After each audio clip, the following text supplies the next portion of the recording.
been added and transformed to make it sound really true, like a story. Because nobody was really writing why it was happening. People begin to. It was after things happened that people who have heard the stories write something down. So it's always not accurate, but it gives you an idea of what was happening.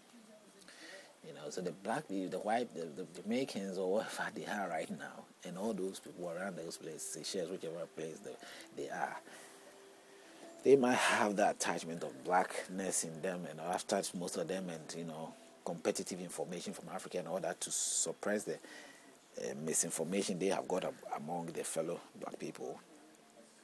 Most of them still hold on to certain things, but if any of them goes through and search through really back, they realize that you can't blame the Africans or blame any.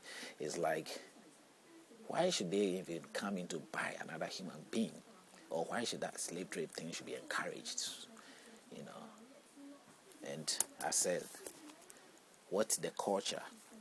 They had this religious belief at that time. They introduced this to Africa in most of the countries, and not just that. Islamic also is there encouraging these things. They also practiced all these things some time ago. Yeah, Islamics and all that. So information took people into that level or state to do what they did. It benefited them, and of course, it should benefit them, and that's the reason why they did it. It was good. But we don't really dwell on it, but we have to look at that. If this was what the issue, this is where the problems are coming from, we can know. The reason why I said the black Jamaican man, a woman, or sort of want to have a light-skinned person, as we can see, as the same result of what was happening to them, the situation they went through, that there was nothing to admire than the white light-skinned man. The light-skinned, his master, it could be anybody, his master at that time. And when the admiration is there between them and their masters, they wouldn't want their children even to be like that. So the mindset of a black African or black American or Negro or black, whatever it's being called, or Jamaican or whatever, is slightly different. Not slightly, it's very different. They even feel comfortable among the white, those if they get embraced, than the fellow black people. And they always feel alienated, and of course they should. But that's fine. Anybody put into such situation will feel the same way. There is no attachment, just as there's no attachment between children and fathers of this day. The same day, there's no attachment or bonding between them and the African state in so many ways. But it's experience, what they've gone through, what they've been through, made them what they are. What Africans go through, make us what we are. Make what white man goes through, makes the white man what he is. Indian, Asian, the same thing. Whatever people go through is what makes them what they are. So if we know your religious and the cultural background, whether the culture was developed through experience, and I know Jamaicans is through experience.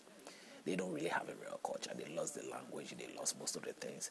It was the parental stories that was descending down upon them. And thanks to the white people or the slave masters who normally keep information, it gave them a sense of idea of the backgrounds. So most of them, appreciate that in so many sense. But apart from that, most of their culture was based on the experience that they have got. That is what gives them some of them having the Rastafarian hair. And if they don't have Rastafarian hair, the lifestyle that they have, the food they eat, whatever information they have got is through experience.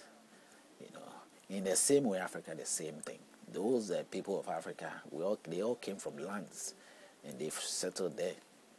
The Africans came from so many lands. I used to learn history telling me where my tribe came from. That makes us settle in the land that we settle, as we call our land. And there was battles even among them. That's what also entertained or encouraged all of the slave trade. And go to South Africa, the same. You go to Brazil, even England here, the same. The culture, religion that they have, British people have, is based on experience as well. So when they have these cultures, we all have these cultures and religious, we sort of hold it. That's what builds our morals and our decisions of what to do. It gives it the sense of norms, what we should follow, what we shouldn't follow. And some of it is this in the present day, the Bible, which is more like the master's idea of God, idea of fellowship, or the groups in the master's house or the master's fellow brothers, or who had this idea of presentation of God, and they took it from even the Jews. The Jews were all over the place. They brought it to Europe, so they turned it into that. They used that, and they also, and it's passed on to us also, or to Africa, or maybe to South America, or to India. That's how it keep going, and we all have that, and we hold on to it. It's a requirement for us to search to see the facts of it. But it's as a result of this that you went through your pain and your worries and your miseries without the other party feeling nothing at all, because it's what they taught from what they learned from their gods, or the gods that they have adapted, because they knew that the same thing the Jews feel very superior because of what the information is. If you are in a position where you are being given advice, of course you feel good because you are at the receiving end. Why won't you feel good? You see it as a very good thing to do. When a man takes a chicken or a goat or a sheep and is cutting the throat, I mean, he's happy. He's happy to do it. Why do you think? Why do you think?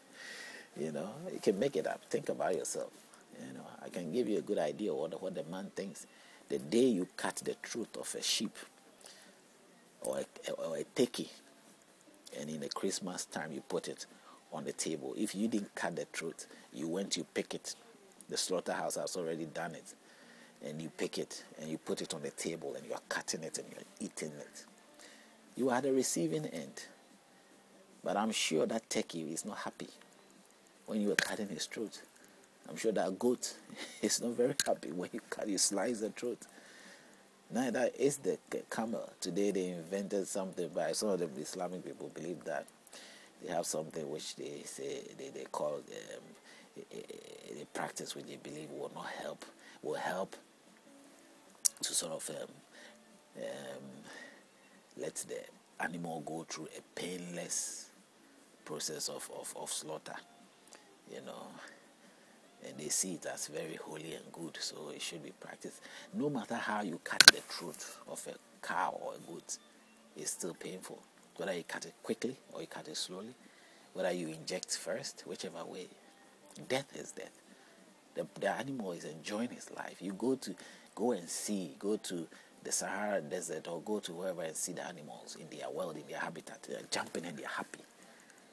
Who told you they want to die?